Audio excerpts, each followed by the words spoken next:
How about Hey, now? we're recording. Hey everyone. We're back. We're excited. You know us if you've been here for any amount of time. I'm Amanda Davison. We're with Kelly Brinkman, and Hey, we're pumped to be here. This is like I look forward to these days. I hope you do too, friends. Like when you see a new episode pop up. If you don't see new episodes pop up, it's because you're not subscribed. So if you're over on YouTube or on whatever listening platform, make sure you hit that subscribe button so you don't miss new episodes because we have a lot of fun. So, yeah, good to see you here, wives. If you're on YouTube, we say hey, but if you're listening on a podcast on the go, we are giving you a virtual wave. So just say hey and welcome. yeah, virtual high five and hug all around. And also virtual cheers. I have coffee. I see you do too. Cheers. Let's do that. Yeah. Can we talk about your blue nails quick before we get started here? Sure So, can. are you doing different colors for summer? What's going on? You know what? Next episode, I will grab my colors that I just got at Walmart. You guys, okay, I've had this fun fact. I've had this on for 3 weeks because I was just in the shower thinking about how long I've had this on because they actually don't look awful, and it's just a normal nail polish at Walmart, and I love these fun new colors. There's like a ton. So anyway, I'll grab the new colors I got because actually I want to. I don't even like nail polish really, but there's a lot of fun colors out right now. So I got like Right. 4 of them. Here's my color. See? It's that natural. Mm, Yeah. Sorry, potter, My toes it's are usually done, but not my hands because you go into the pottery studio, they just get chunked up. What's the point? right. Yeah. Totally, totally. So Yeah. yeah, so welcome. Let us know if you wear nail polish or not. Please do. Yep. Again, I normally don't, and I don't think I did for like 10 years because with the babies and stuff, you gotta like, I don't know, you're always washing your hand. I mean, I don't know, diaper changes and all that. I just didn't wear nail polish forever, so I don't know. I might be starting again. We'll see. We'll see. Right. There you And go. I'm excited for today's episode. I'm excited every time, but this is one I wish that I would have heard, listened to, like read, right? Like truth, Same. yeah, truths for the new wife. Like, hello, hello. Uh, Fun fact: my husband and I, we mentor premarital couples, and I tell you what, before marriage, we all have rose colored glasses on and everything is going to be great and easy and fine. And sure, we'll have some fights, sure, but like it's not going to be that hard, right? That's what we all think. And it's true. And so I feel like once we've actually gotten married, then we're like open to hearing this stuff because we're like, oh, this is legit. Like, oh, it's Right. oh, like they weren't just saying that. So I love this conversation that we're going to have. I don't know, like, what did you think of when you knew we were going to be talking about this today, Kelly? I read what Kimberly wrote. Is it Kralovic? And I was like, where has this girl been? Like, Mhm. wished I would have known this earlier as well. Definite takeaways from me. I wrote down like so many quotes, like on my notes, like, quote, Kimberly says this, and it Yes, aligns with scripture. So I'm going to take that. Yeah. yes. I But love, she, yeah. yeah, she goes into identifying even stressors. Like sometimes when we're overwhelmed or we find that we're reacting in a certain way, to actually pause and go, okay, what are things that are going on in my life right now? Like she said, a death in the family, they were house hunting, they were planning a wedding. Like one of those would be stressful, right? And Right. then you have three going on. So to be really honest and to even like write it down on a piece of paper and to say, these are the things going on, that's so smart because then we can see it. I don't care how. Otherwise, we're just reacting. Yeah, yeah. I don't even care like how long we've been married. That's helpful. Like how Right. often do we actually be like, okay, this is on my mind. I'm feeling overwhelmed about this and this. We don't do that. So, Right. but especially, Just this past weekend, I took a period of time, about 7 to 8 hours, just to pull away and to dump everything out and go, okay, what's on my plate, what's going on, and to prioritize. I know you talk about the plan your day calendar, but I went back to that. Like that's a tool that I go back to that helps give me a physical thing to say what's important. If that's important, what does it look like on my calendar? And it helped me just kind of refocus. So I think that's what Kimberly is saying to do too, is to be really honest about that and then start to address those things. She Yeah. says, yeah, go ahead. Well, I love how she opens it up with like, I think she addresses the root for, again, new wife or wife, maybe you've been married for forever. When we have expectations about what our marriage should look like, we're going to be disappointed. And Right. that's what she, opens up talking about is she had sort of fantasized about what marriage would look like for her and what like all of this whole vision for even what it would feel like and what they would be doing and what their free time would look like. And it would just be this kind of blissful thing. And Right.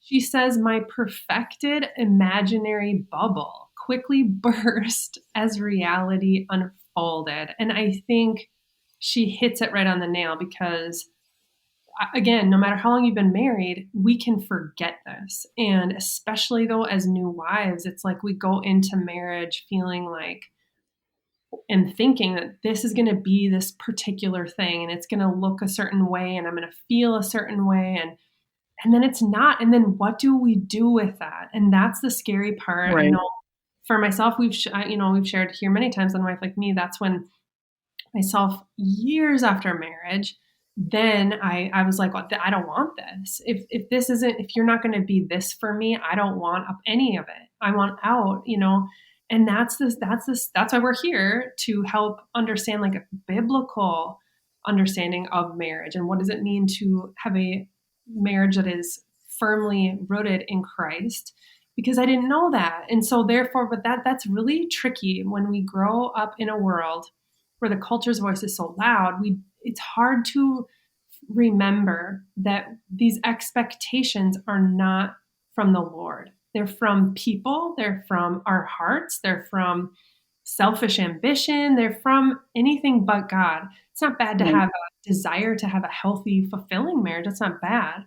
But so much of our expectations are rooted in unrealistic expectations or unhealthy, and it sets us up for disaster. And so I love that she just boom goes right into it right away. And again, if you're listening and you're like, what are you talking about? This is one of our blog posts on awifelikeme.com, and it's linked in the show notes so you can go back and read it later. But anyway, I love that she opens it up like that.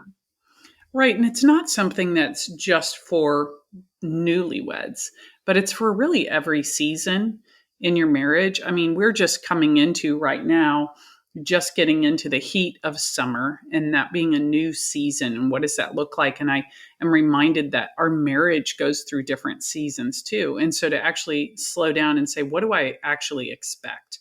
If I'm grumpy or discontent, why is that? To identify that and to name that, and then to ask the Lord if it's right to expect that from that person. So Kimberly says here too, releasing what I thought life would look like was rough, but it was the best reminder God could have given me.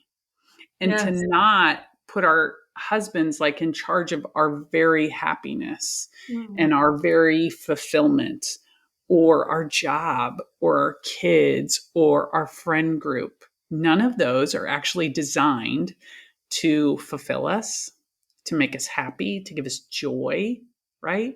But that can only come from God and from his son, Jesus.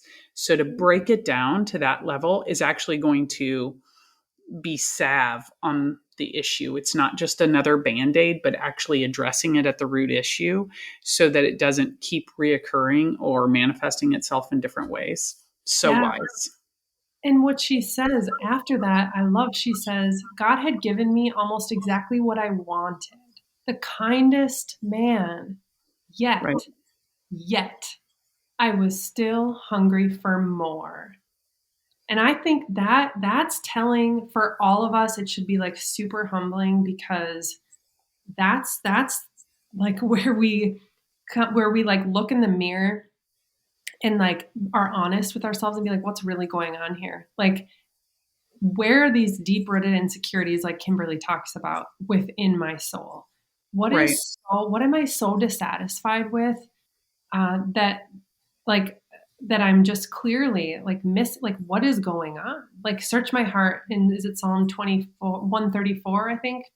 23 and 24, I think that, or 139, Psalm 139, I think, 23 and 24. Search my heart, oh God. Show me if there's any way like within me that is not of you. That's that humbling thing. And she's like, so for her, Kimberly wanted to figure out like, what is it that's missing? Where are these insecurities? And that's what led her to write this post. Right. It is that Psalm 139:23. I don't know if many of you create screensavers or you write post-it notes to help memorize verses, but that's one tool that I use. So that can be going on my screensaver this week to help me remember that.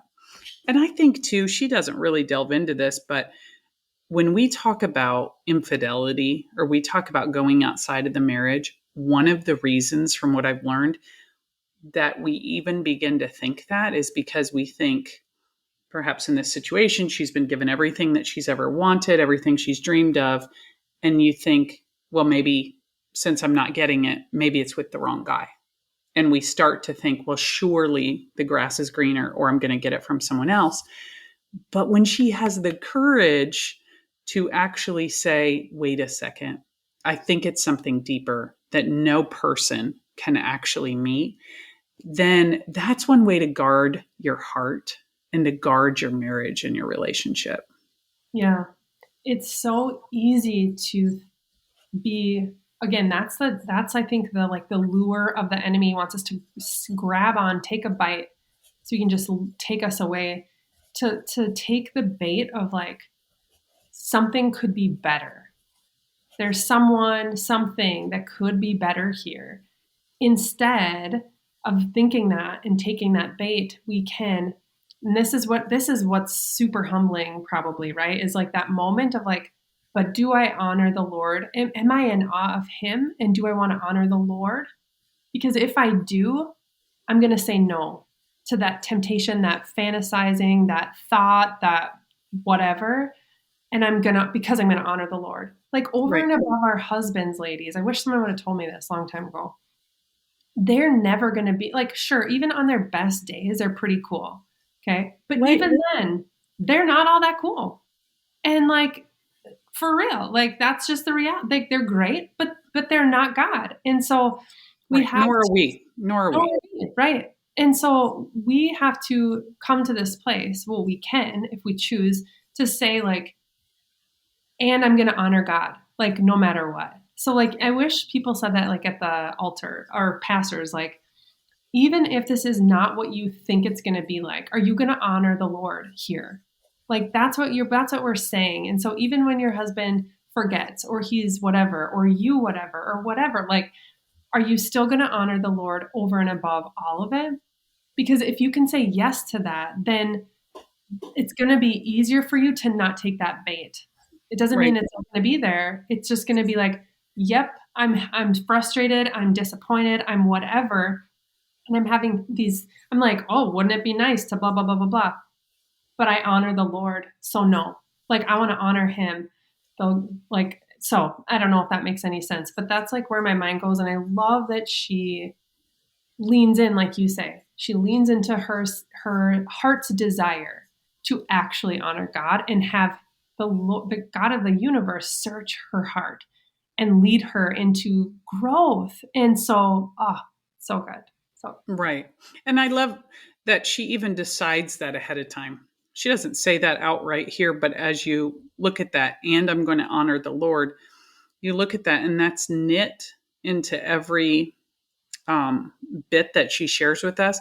And if we decide, Amanda, if you and I decide, wives, if you decide and you're listening in with us and you say, whatever it is, I mean, we all stood at the altar and said, in sickness and in health, and went through these extremes. And we said, regardless, I'm going to love you and I'm going to stay with you.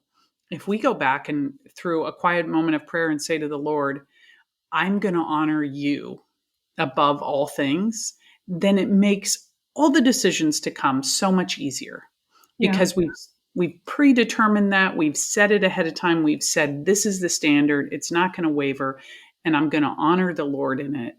Then that becomes the measure. I don't know about you, but I mean, this world is ever changing. Advice we receive today will honestly be on both sides of the spectrum and back, and then some.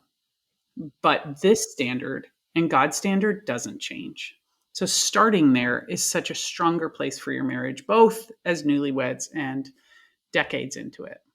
Yeah. Yeah. Absolutely. Yeah. So Kimberly goes into these essentially like what the Lord showed her to focus on and to like think on and to like navigate this season of this is not what I thought it would be. What do I do with it? And so the first kind of like truth the Lord kind of implanted with her for her and she shares with us is choosing a new focus. Romans 12:2 says, "Do not be conformed to this world, but be transformed by the renewal of your mind, that by Right. testing you may discern what is the will of God, what is good and acceptable and perfect." So she says the need for wanting every desire to be fulfilled soon vanished when I changed my way of thinking. Instead of idealizing what should be, what should have been, I decided to be fully content and soaking in the present moment, a concept I had not mastered. It's interesting. I remember the kind of a shift in my heart when the Lord started. Well, I surrendered my life to Christ when I was 29, and then things changed, right? And I remember being challenged. I don't know if it was from Holy Spirit or it was just a mindset shift. I'm not sure, but probably Holy Spirit. But I remember thinking, what if I stopped really expecting my husband to be something and loved him as he is? And I know that doesn't sound like what, but like No, it absolutely is. Yeah. I remember like looking at him and like really wrestling with that. Like, what would that be like? Can I do that? And I remember like deciding that I can, but it took me a while, like to really land on that. And I think, I mean, she's not saying that specifically, but for me, that's what comes to mind is like, is it possible to be grateful for who he is actually and Right. not be so mad that he's not something else? Right. Yeah. Boy, that madness and anger, I'm sure you see that a lot in counseling couples.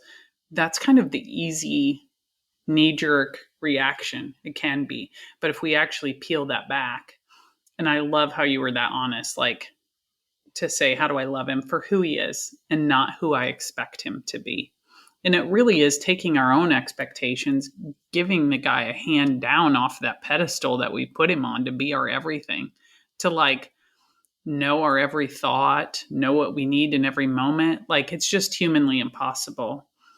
We're both, all of us are married to amazing guys, but to expect them to fulfill our every needs is an expectation they will never be able to have.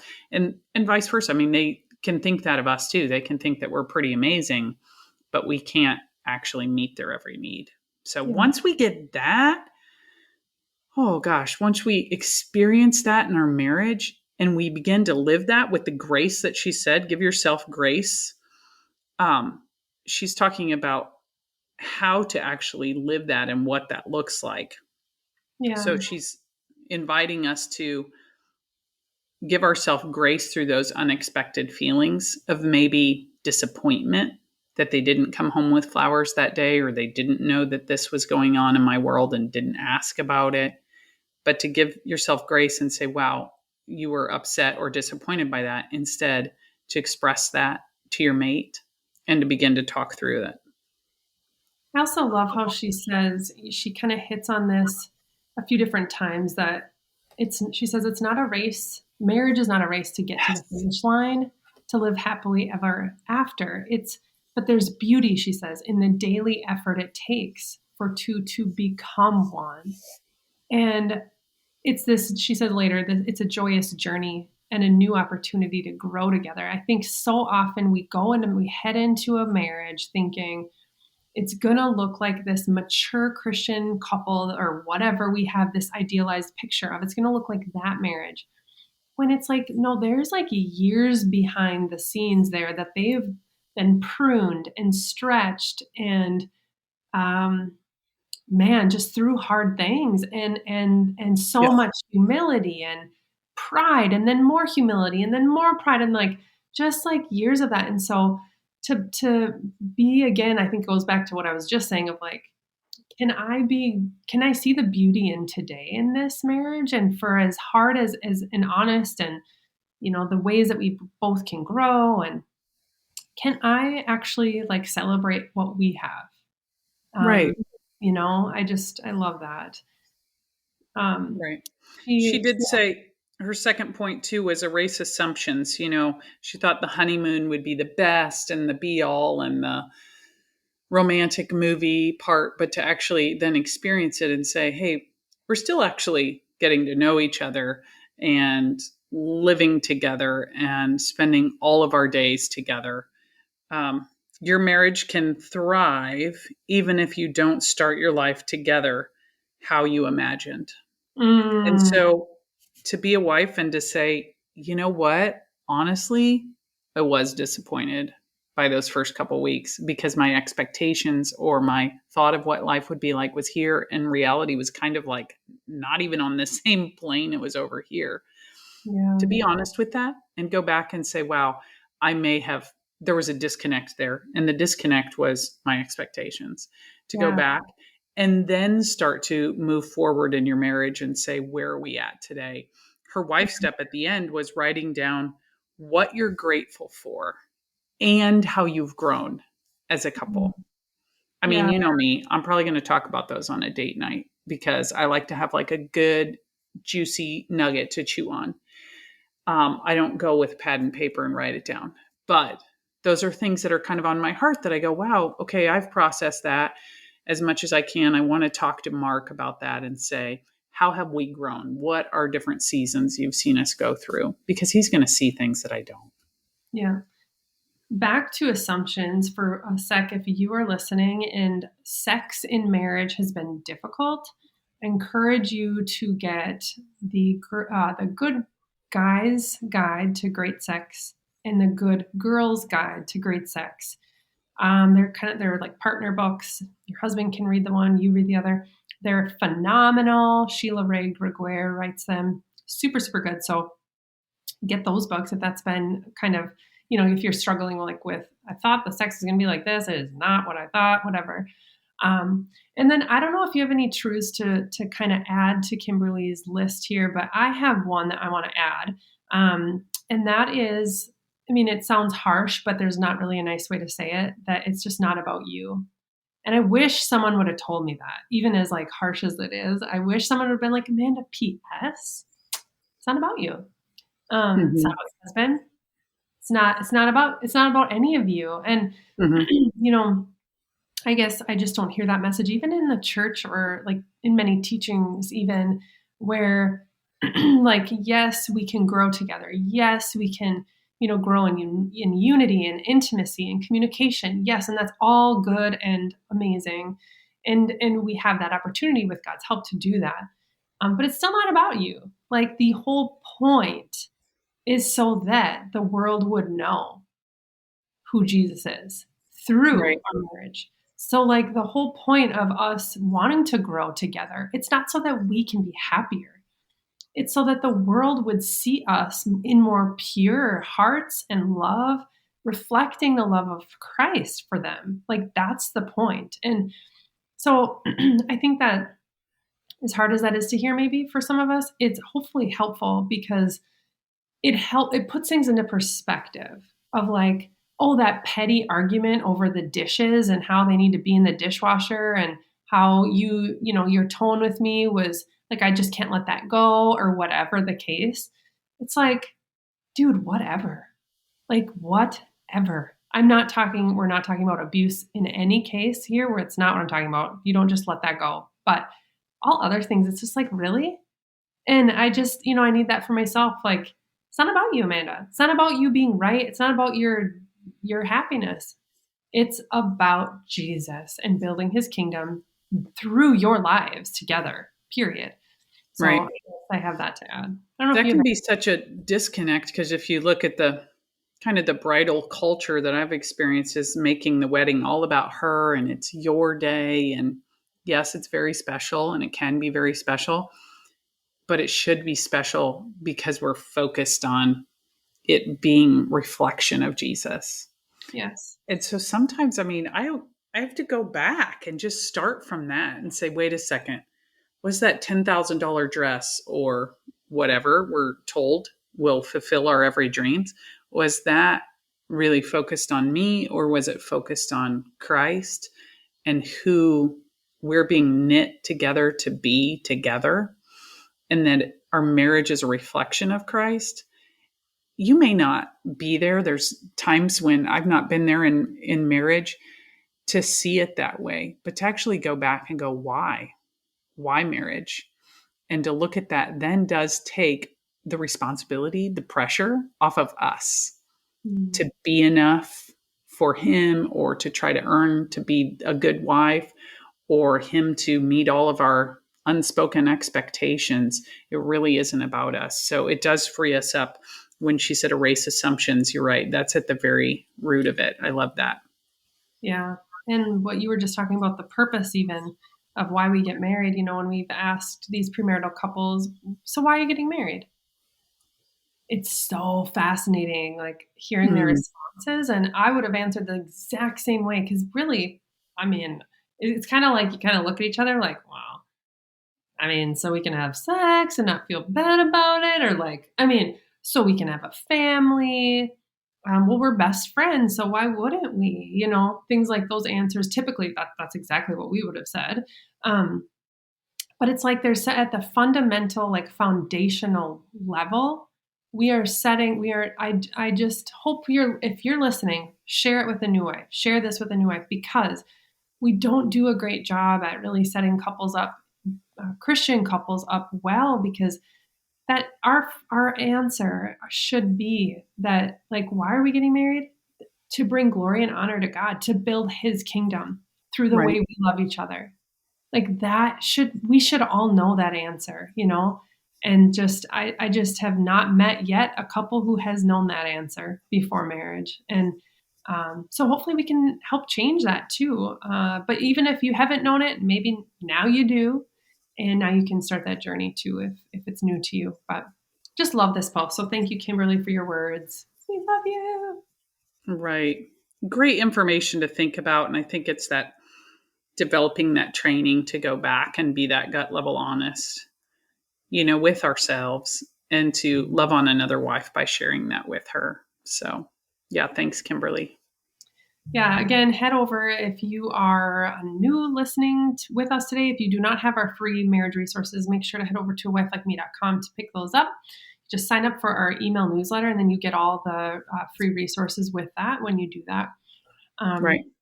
And every episode, ladies, Kelly, I don't know, she asks, she says, I don't know, every episode, I just don't know what we're going to get. And so it's always a surprise.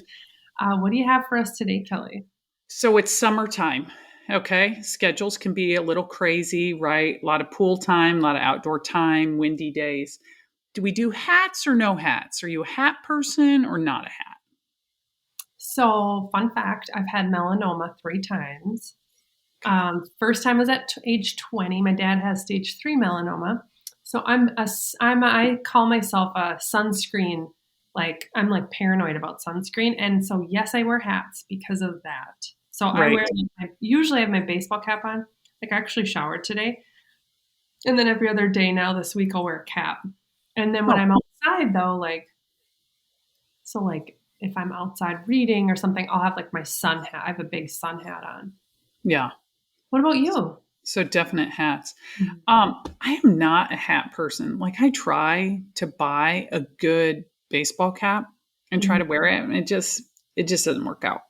Yeah, doesn't work out. So Mhm. just wondering, it being that season, and maybe I should try more. I do have like a sun hat. Like when I go to the pool, I end up like looking like a lifeguard because I, have on the long shirt and the hat and that. Because usually I'm there for like hours with the kids and in the sun. So it's a little easier now that they're older. I can like sit down and not have to be the lifeguard. But Yeah.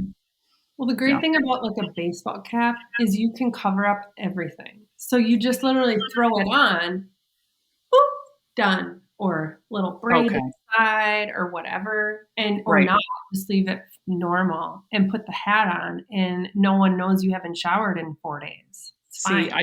I just haven't been taught the ways. So thank you, Just, wives. Now we know. This is how to get through summer. and if you see me with a baseball cap on this summer, you might not want to give me a hug. I might stink. I don't know. Right. It's fine. Not worried about it. It's funny. We're here for all the real stuff. Yes, Hats and expectations, all of it. all of it, ladies. We love you. Thanks for being with us this week. We'll see you back next week for an all new episode of the A Wife Like Me podcast. See ya later.